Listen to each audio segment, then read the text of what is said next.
శ్రీమాత్రే నమః శ్రీ గురుభ్యో నమః. గురుగారు, చిరు ప్రశ్న. ఇప్పుడు నేను బ్యాచిలరు. సో ఫ్యూచర్లో ఒక ఉత్తమమైన సంతానాన్ని ఇవ్వాలంటే ఏమి ఆచరించాలి? అంటే ఏమేమి బుక్స్ కానీ ఉంటాయి కదా గురుగారు, ఇలాంటి ధర్మాన్ని పాటించాలి ఉత్తమమైన సంతానాన్ని ఇవ్వాలనుకుంటే? ఉత్తమ సంతానాన్ని సమాజం కోరుతుంది. కోరిన కోరికలో వాళ్ళు విజయం సాధించాలంటే నీ ఒక్కడో కాదు, మొత్తం సమాజం. ఉత్తమ సంతానం అన్న మాట కర్మ సిద్ధాంతం మీద ఆధారపడి ఉంటుంది. ఏవో పాటిస్తేనే వాళ్ళు మంచిగా అవుతారు అనుకోవడం భ్రమ.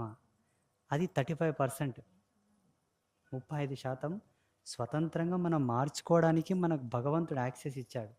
కానీ నీ శరీరంలో ప్రతి కణం ఒక కర్మతోనే ఆధారపడి నిర్మాణం అయ్యింది. కణాల యొక్క సముదాయంతోనే జీవమునకు ఉపయుక్తమైనటువంటి మూల కణం ఏర్పడుతుంది, స్పర్మ్. అది ఆల్రెడీ డిసైడ్ అయి ఉంటుంది.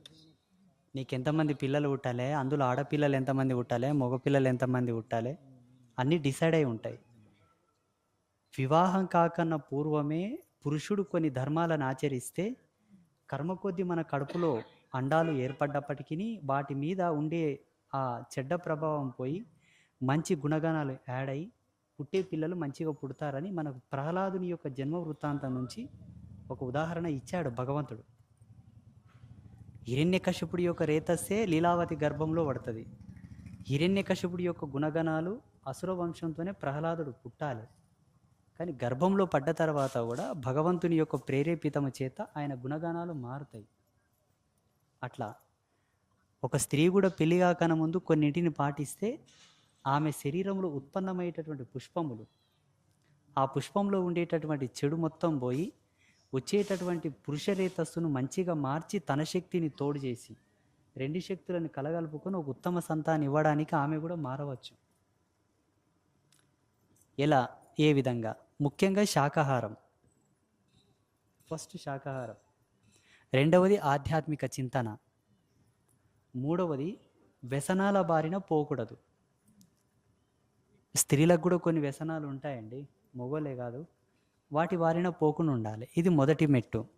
రెండవది, సాధ్యమైనంత వరకు స్త్రీలైనా పురుషులైనా మౌనంగా ఉండడం చాలా మంచిది, ధ్యానం చేయడం మంచిది.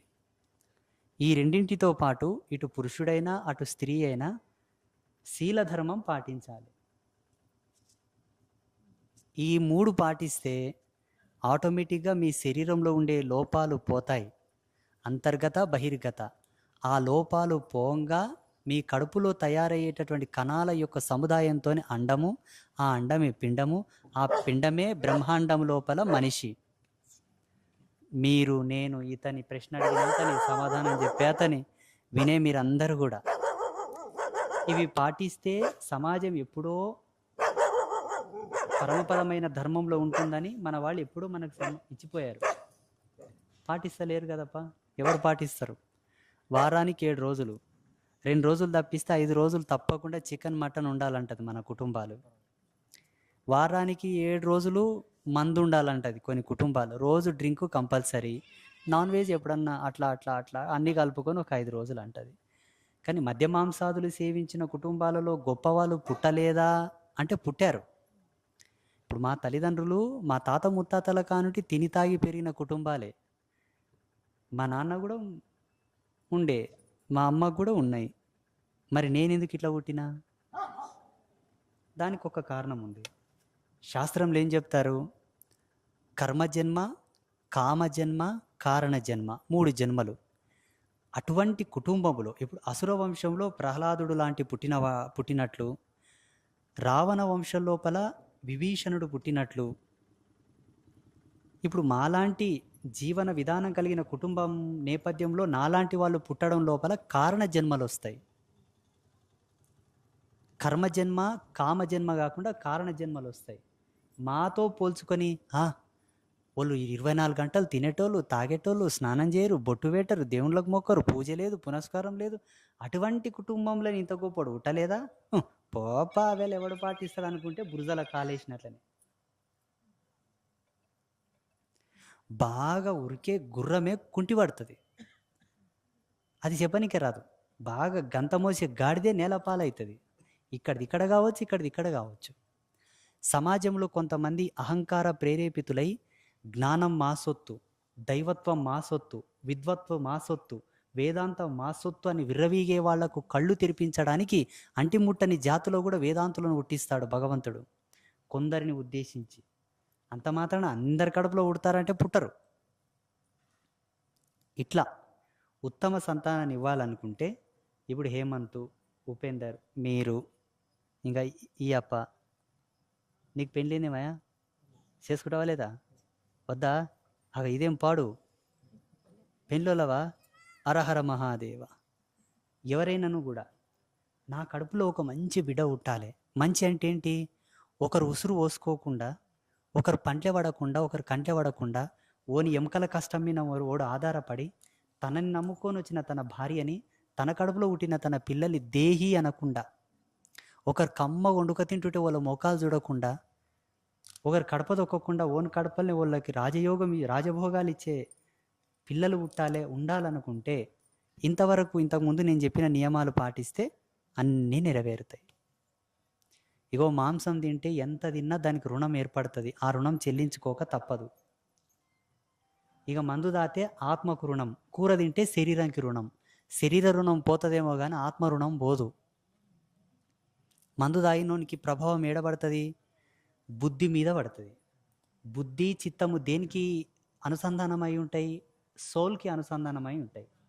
నీవు ప్రత్యక్షంగా పరోక్షంగా మద్యం సేవించి తాత్కాలికమైన ఆత్మ సంహారం చేసుకుంటున్నావు. సోల్ డెడ్, ఆత్మకు మరణం లేదనుకోండి, కానీ తాత్కాలికమైన కోమా స్టేజ్లోకి తీసుకెళ్తున్నావు కాబట్టి అది దోషం. దానివల్ల మీకు వచ్చేటటువంటి పరిణామాలు కూడా వస్తాయి. కాబట్టి పెద్దలు చెప్పిండ్రు, మద్యం జోలికి పోకు, మాంసం జోలికి పోకు, మగవా సాంగత్యం ఎరగకు, పరస్త్రీ సాంగత్యం చెందకు అని ఎప్పుడో చెప్పిండ్రు. మనం వినము, పాడు కాదు.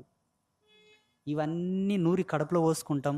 ఆ పోసుకున్న కడుపులతోటి ఆ అండాలు పెరుగుతాయి. అండం పోయి పిండం అవుతుంది. ఆ పుట్టే పిండమే మనల్ని దంచుతుంది, ఇంటి పక్కల వాళ్ళని దంచుతుంది, ఓన్నన్న దంచుతుంది, ఈయనని దంచుతుంది. ఓడొచ్చి మనల్ని దంచ, మనం పోయి వాళ్ళని దంచ. ఎక్కడ వస్తున్నవి వల్ల మనమే తయారు చేస్తున్నాం మన పిల్లల్ని.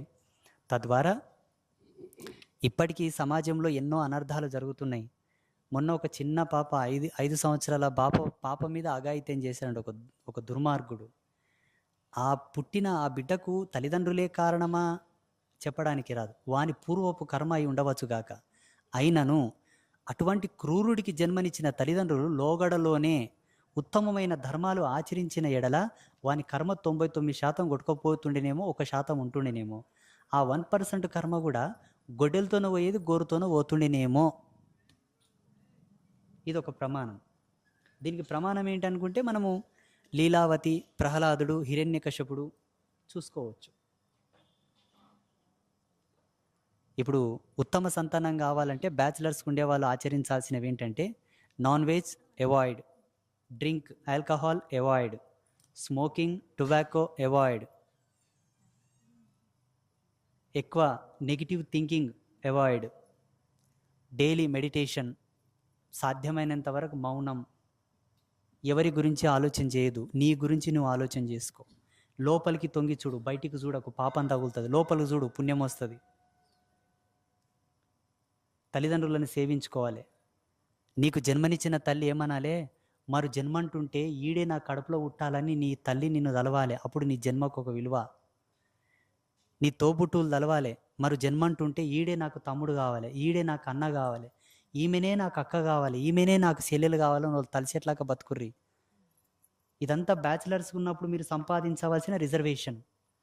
తర్వాత నీకు వచ్చే మొగుడు మంచిగా వస్తాడు, నీకు వచ్చే పెండ్లం మంచిగా వస్తుంది. వీళ్ళు మంచిగా ఉంటే పుట్టే పిల్లలు కూడా మంచిగానే పుడతారు. ఇందులో సందేహం లేదు. ఇటుకలు తయారు చేసే బట్టి చూసినావా? ఆ ఫ్రేమ్ ఉంటుంది కదా, ప్యాటర్న్, సాంచా అంటారు దాన్ని. ఇటుక సాంచల పోసి బయటికి తీస్తేనే ఆకారం వస్తుంది. బయట తయారు చేసి దాంట్లో పోస్తే ఆకారం రాదు. అవునా? కడుపులోనే తయారు కావాలి ఏదే కానీ.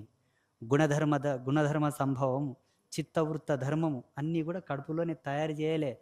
ఎవరిలాగా? సీతాసాధ్విలాగా. అనసూయదేవి అత్రి మహామునితో ఒక మాట అడిగింది. ఈ 14 భువన భాండములు నడిపించిన వాళ్ళు ఎవరంటే త్రిమూర్తులు వాళ్ళే నా కడుపులో పుట్టాలని కోరింది. ఈ జగత్తుకు చల్లని చేతస్సును రేతస్సును ఇచ్చేది ఎవరంటే చంద్రుడు నా కడుపులో పుట్టాలని చెప్పింది. ఆమె కోరింది, ధర్మ ప్రకారంగా కోరింది, నడుచుకున్నది. నిత్యం శివారాధన చేసేది. శివ పూజ చేయనిదే, శివుని కడగందే, శివునికి పూజించందే ఆమె ఏ శుభ అశుభాలు చూసేది కాదు. అట్లా బ్రతికితే మీకు కూడా మంచి పిల్లలే పుడతారు. మంచి పిల్లలంటే నాలాగా జటాజూటంలో ధరించిన యోగులు కాకర్లా, సంసారంలో ఉండే యోగులై పుడితే చాలు. అంతే కావాలి, ఇంక వేరేది అవసరం లేదు. అర్థమైనా? శుభమస్తు. మరి పాటించు. ప్రశ్న అడిగినంత మాత్రాన కాదు,